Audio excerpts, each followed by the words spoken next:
Good evening student, myself Sushil Kumar Lage. अपने plant water relationship से related एक छोटा सा टॉपिक डिस्कशन करेंगे, वो है plasmolysis.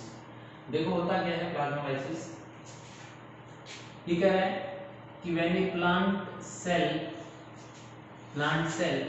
Place in hypertonic solution, यानी सॉल्यूशन कैसा होना चाहिए, हाइपरटोनिक। मॉर्निंग वाली क्लास में हमने डिस्कशन किया था कि हाइपरटोनिक सॉल्यूशंस जो है वो कौन से थे, और जब आप प्लांट सेल को हाइपरटोनिक सॉल्यूशन में अपने प्लेस करेंगे देन उस सिचुएशन में कौन सी प्रोसेस होगी, कौन से टाइप का ऑस्मोसिस होगा। तो आपको याद होगा कि जो ऐसी सिचुएशन में देन एक्सोऑस्मोसिस टेक्स प्लेस। कौन सी प्रोसेस होगी? एक्सोऑस्मोसिस की प्रोसेस होगी। And protoplast of the cell detach का मीनिंग होता है अलग होना, सेपरेट होना। Detach from the cell wall and start shrinking, और इसी कंडीशन को this is known as plasmolysis. इसी को आप क्या बोलते हैं? प्लाज्मोलाइसिस बोलते हैं। देखो आप लोगों को कहीं सेल बायो से रिलेटेड टॉपिक याद आ रहा होगा कि प्रोटोप्लास्ट किसको बोल रहे हैं भाई? Plant cell without cell wall known as protoplast. देखो दोबारा से देखें इसको कि प्लांट सेल को आपने किस में रखा? Hypertonic solution. हाइपर में रखोगे देन कौन सी प्रोसेस होगी? एक्सोऑस्मोसिस। और एक्सोऑस्मोसिस होगा तो सिंपल सी बात है कि जो वैक्यूल है उसका लिक्विड बाहर निकलेगा, सेल से बाहर आएगा, वाटर बाहर आएगा, और वाटर जैसे ही बाहर आएगा उसका प्रोटोप्लास्ट जो होता है श्रिंकिंग स्टार्ट कर देगा, और श्रिंकिंग की वजह से प्रोटोप्लास्ट जो है वो सेल वॉल से क्या हो जाएगा? डिटैच हो जाएगा। और डिटैच होते ही इसी कंडीशन को आप क्या बोल दोगे? प्लाज्मोलाइसिस। इस प्लाज्मोलाइसिस के कुछ स्टेप्स मैंने डायग्राम के थ्रू आपको बताने की कोशिश की है। देखें इसको, मान लो कि नॉर्मल सेल है, ये वाला डायग्राम जो है ये नॉर्मल सेल का है, नॉर्मल सेल को रिप्रेजेंट कर रहा है, जिसको आप ट्रजिड सेल्स भी बोल सकते हैं। यानी इसमें प्रॉपर्ली आप लोगों को ये ब्लू कलर से जो मैंने मार्क कर रखा है वो आपकी है सेल वॉल। क्या है? सेल वॉल है। और ये ब्लैक कलर से जो भी रिप्रेजेंट करते हैं वो टोटली मैंने प्रोटोप्लास्ट को, ये आपका प्रोटोप्लास्ट है, प्रोटोप्लास्ट, और ये है वैक्यूल, ये वैक्यूल है। तो वैक्यूल में सेल सेट की अमाउंट ज्यादा है, ये सेल सेट है, और सेल सेट हाई होने की वजह से ये क्या कर रहा है कि इस प्रोटोप्लास्ट को फोर्स कर रहा है आउटसाइड की तरफ, धक्का दे रहा है। यानी ये सेल सेट जैसे जैसे वैक्यूल इंक्रीज होगी वैसे वैसे क्या हो रहा है कि इसको आउटसाइड धक्का दे रहा है, पुश कर रहा है, और इसी पुशिंग की वजह से जो प्रोटोप्लास्ट है वो टोटली सेल वॉल के साथ क्या है? अटैच्ड है, सेल वॉल के साथ अटैच्ड है। इसी कंडीशन को आप बोल रहे हैं नॉर्मल सेल या मान लो ट्रजिड सेल। अब क्या हुआ कि इस सेल को आपने प्लेस कर दिया कौन से सॉल्यूशन में? आपने हाइपरटोनिक में रखा। जैसे आप हाइपरटोनिक में रखोगे 101% उसमें क्या स्टार्ट हो जाएगा? एक्सोऑस्मोसिस। यानी वाटर मॉलिक्यूल जो है वो इस सेल सेप से निकलकर बाहर वाले सॉल्यूशन में आना स्टार्ट कर देंगे, और जैसे ही वाटर मॉलिक्यूल सॉल्वेंट मॉलिक्यूल बाहर आएंगे वैक्यूल का साइज क्या होगा? डिक्रीज होगा। यानी वैक्यूल का साइज क्या होगा? डिक्रीज होना स्टार्ट हो जाएगा। जैसे ही नॉर्मल सेल का साइज डिक्रीज होगा, डिक्रीज होते ही जो फोर्स था ना, यानी जो प्रोटोप्लास्ट का फोर्स था किसके ऊपर? इस वॉल के ऊपर। यानी जो ट्रिगर प्रेशर था जिसको आप, क्योंकि ट्रेजिडिटी की वजह से प्रेशर लग रहा था वॉल पे, उसको आप बोल सकते थे ट्रिगर प्रेशर। ट्रिगर प्रेशर अपने डिस्कशन करेंगे नेक्स्ट टॉपिक में, डिफरेंट टाइप्स ऑफ प्रेशर की बात करेंगे। यानी pressure created by protoplast on the cell wall is known as trigger pressure. और ये जो ट्रिगर प्रेशर था उसकी वजह से सेल नॉर्मली क्या थी? थोड़ी सी स्वेल अप थी या फुली भी थी, प्रेजेंट कंडीशन में थी। बट जैसे आपने कहा कि सेल को आपने किस में रखा? हाइपरटोनिक सॉल्यूशन में रखा, तो नॉर्मली सेल क्या होगी? पहले नॉर्मल साइज में आएगी, फर्स्ट ऑफ ऑल किसमें आएगी? नॉर्मल शेप में आएगी। किसमें आएगी? नॉर्मल शेप में सेल आएगी। और जैसे नॉर्मल शेप में आएगी तो सिंपल सी बात है इसका जो प्रेशर था वो धीरे धीरे क्या हो जाएगा? डिक्रीज हो जाएगा। इसी कंडीशन को यानी प्लाज्मोलाइसिस की स्टार्टिंग जो होती है उसी को आप बोलते हैं फर्स्ट स्टेज, या यानी बोल सकते हो starting of plasmolysis. lysis is known as first step or limiting plasmolysis. यानी इस वाले में प्रोटोप्लास्ट जो है वो किसी भी एंगल में सेल वॉल से डिटैच नहीं हो रहा, जस्ट क्या हो रहा है वो रिलैक्स हो रहा है, मतलब अटैच्ड है विल बी बट रिलैक्स है। उसके बाद में आती है आपकी सेकंड स्टेज। इस सेकंड वाले डायग्राम को देखें थोड़ा सा, आपको दिख रहा होगा कि जो प्रोटोप्लास्ट है उसने कॉर्नर से वो डिटैच हो गया। ये देखो ब्लैक कलर से प्रोटोप्लास्ट और सेल वॉल ये है, क्योंकि सेल वॉल हार्ड होती है, रेड होती है, इस वजह से वो श्रिंक होगी, और सेल वॉल श्रिंक नहीं होगी तो इस वजह से प्रोटोप्लास्ट श्रिंक होने की वजह से ये कॉर्नर्स जो है उन कॉर्नर्स पे क्या हुआ, प्रोटोप्लास्ट जो है वो सेल वॉल से डिटैच हो गया। कॉर्नर्स पे डिटैच हो गया, अभी भी श्रिंकिंग स्टार्ट है, अभी भी श्रिंकिंग चल रही है।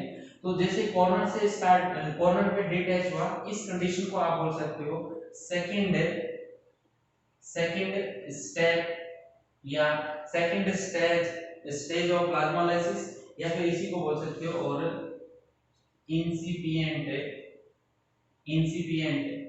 प्लाज्मोलाइसिस, क्या बोल सकते हैं इसको, सेकंड स्टेप और इंसिपिएंट प्लाज्मोलाइसिस। मैं थोड़ा क्लियर लिख देता हूं, आपको दिख नहीं रहा होगा। सेकंड स्टेप, और ये तो फर्स्ट हो गया, सेकंड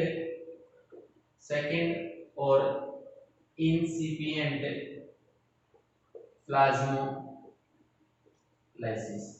यानी इसमें क्या होगा, detach from corners, in corner से अलग हो जाएगा। उस कंडीशन में अभी भी जो आपका प्लाज्मोलाइसिस है वो चल रहा है, लेकिन कॉर्नर से डिटैच हो, इसको आपने बोल दिया इंसिपिएंट और सेकंड स्टेज। और उसकी जस्ट बाद ये थर्ड डायग्राम जो सी वाला है उसको देख रहे होंगे, या फोर्थ डायग्राम जो है डी वाला उसको देख रहे हैं आप लोग, कि प्रोटोप्लास्ट कंप्लीटली क्या हो गया सेल वॉल से, ये जो सेल वॉल है उस सेल वॉल से कंप्लीटली क्या हो गया, डिटैच हो गया, और सिर्फ कैसी कंडीशन में आ गया, स्फेरिकल शेप में आ गया या स्फेरिकल कंडीशन में आ गया, फुली प्लाज्मोलाइज्ड कंडीशन है। ये डी वाली किसको शो कर रही है, फुली प्लाज्मोलाइज्ड कंडीशन, किसको कर रही है, फुल प्लाज्मोलाइज्ड कंडीशन। या फिर इसी को बोल सकते हो आप, ये सी और डी किसको रिप्रेजेंट कर रही है, फुल प्लाज्मोलाइज्ड या फिर एविडेंट प्लाज्मोलाइसिस, एविडेंट प्लाज्मोलाइसिस या फिर फुल प्लाज्मोलाइसिस, या फिर आप बोल सकते हो कंप्लीट प्लाज्मोलाइसिस की कंडीशन जो है वो सी और डी शो कर रही है। अब कई बार क्या करता है, डायग्राम बेस्ड क्वेश्चंस के अंदर आप लोगों से पूछ सकता है कि ये जो एरिया है between cell wall and cell membrane, क्योंकि ये प्रोटोप्लास्ट की क्या थी, सेल मेम्ब्रेन थी, प्रोटोप्लास्ट की आउटर बाउंड्री सेल मेम्ब्रेन है, यानी सेल मेम्ब्रेन और सेल वॉल के बीच का जो स्पेस है इसमें क्या मिलेगा आपको, इसमें एक्सटर्नल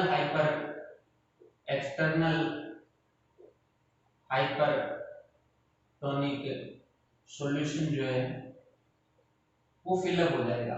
अब सिंपल सी बात है, मैंने यहाँ लिख दिया एक्सटर्नल हाइपरटोनिक सॉल्यूशन, तो आप कहोगे सर अभी तो आप पढ़ा रहे हो प्लाज्मोलाइसिस और इसमें आप बता रहे हो कि एक्सोऑस्मोसिस होगा, एक्सोऑस्मोसिस में तो एसपीएम काम आ रही है, तो एसपीएम में तो क्या होता है, सॉल्यूशन नहीं आना चाहिए था, यहाँ पे क्या आना चाहिए था, ओनली वाटर मॉलिक्यूल आना चाहिए था। बट देखिए थोड़ा सा ध्यान दें आप लोग इसको, कि वाटर मॉलिक्यूल आएगा, वैक्यूल से बाहर जा रहा है वाटर मॉलिक्यूल, तो क्यों, क्योंकि यहाँ कंसंट्रेशन क्या थी, लो थी, और आउटसाइड कंसंट्रेशन क्या थी, ज्यादा थी।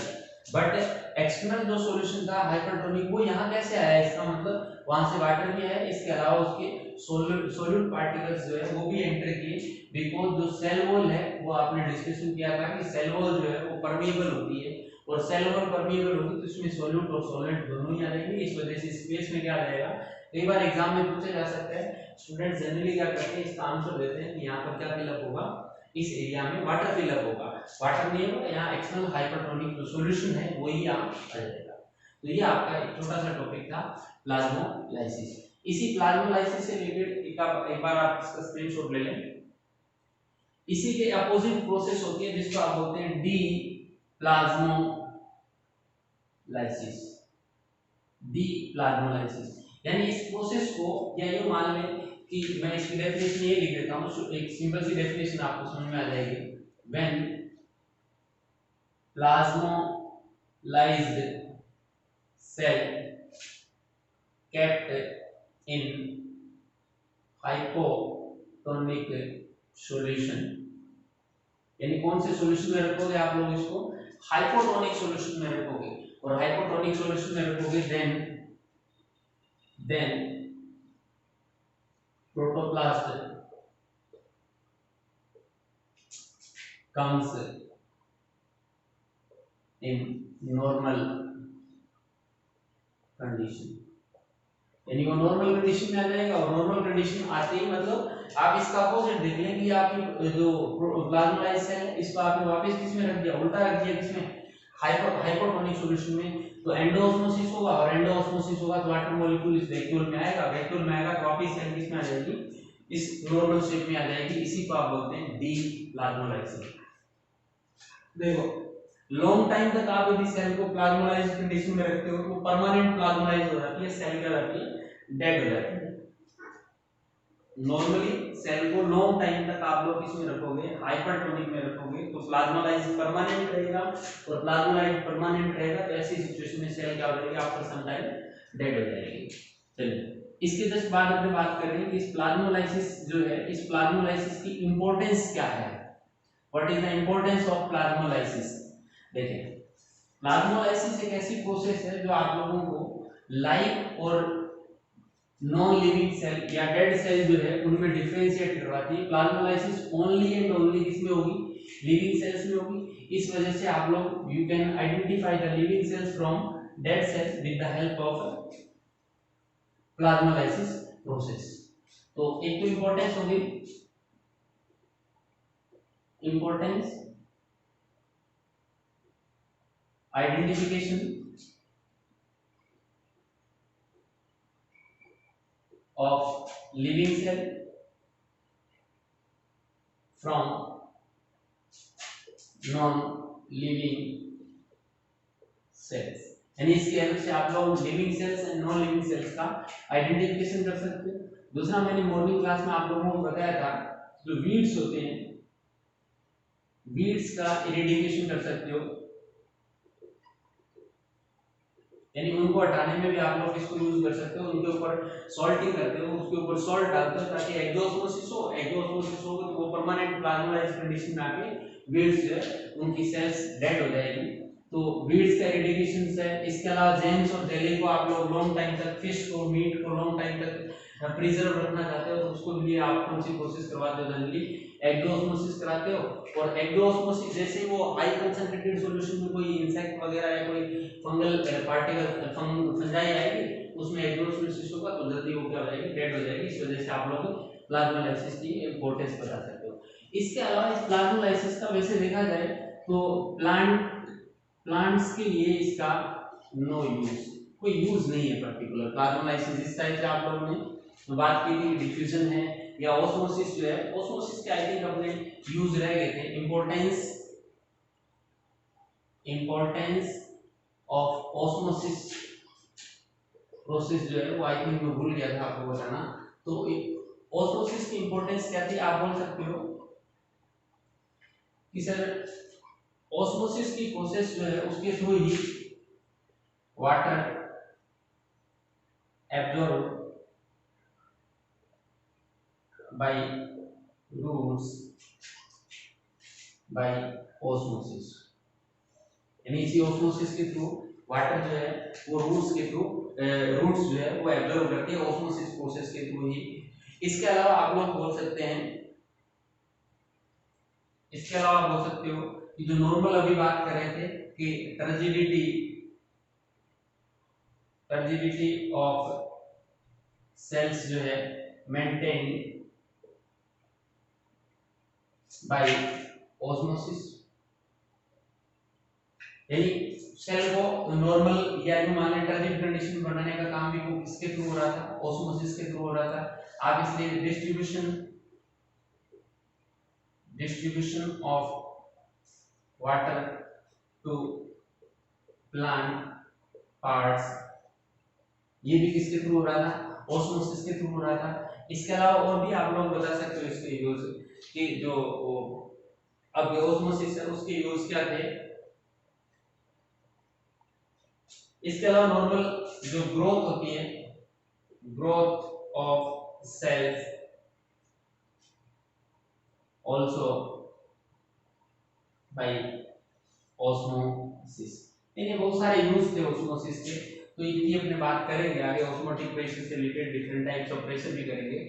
जिस टाइप से ऑस्मोसिस या फिर आपके डिफ्यूजन के जो यूज थे प्लांट बॉडी में, उस टाइप से प्लाज्मोलाइसिस का वैसे कोई भी यूज नहीं है, बट फिर भी मोस्टली क्या करते हैं इसको किसको यूज करने में, मतलब आइडेंटिफाई करने में लिविंग सेल्स को किससे, नॉन लिविंग सेल्स से डिफरेंशिएट करने में, वीड्स को इरेडिकेट करने में आप लोग प्लाज्मोलाइसिस को यूज कर सकते हैं। तो ये अपना एक छोटा सा टॉपिक था, प्लाज्मोलाइसिस एंड डीप्लाज्मोलाइसिस। नेक्स्ट क्लास जो अपनी बॉडी की रहेगी उसमें अपने डिस्कशन करेंगे डिफरेंट टाइप्स ऑफ प्रेशर, जिसमें अपने डिफ्यूजन प्रेशर की बात करेंगे, ऑस्मोटिक प्रेशर की बात करेंगे, डीपीडी की भी बात करेंगे, कुल मिला के अपने डिफरेंट टर्गर प्रेशर की भी बात करेंगे, वॉल प्रेशर की भी बात करेंगे, और इनमें क्या रिलेशन होता है वो मॉर्निंग क्लास में डिस्कस करेंगे।